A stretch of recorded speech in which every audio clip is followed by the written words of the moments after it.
ఇక కృష్ణంరాజు గారిని వదిలి శ్యామలాదేవి గారు ఎక్కడికి వెళ్లేవారు కాదు.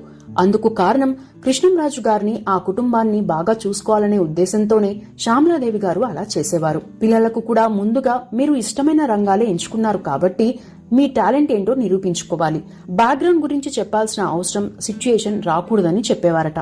అందుకే సాయి ప్రసీద పలు సినిమాలకు, వెబ్ సిరీస్లకు వర్క్ చేసినప్పుడు చాలా మందికి ఆ విషయం తెలియదట.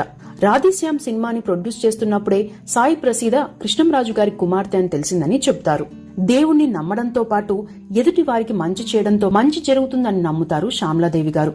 కృష్ణంరాజు గారిని, ప్రభాస్ ని కలిసేందుకు అభిమానులు వచ్చేవారు. వారిలో కొంతమంది స్టూడెంట్లు ఉండేవారు.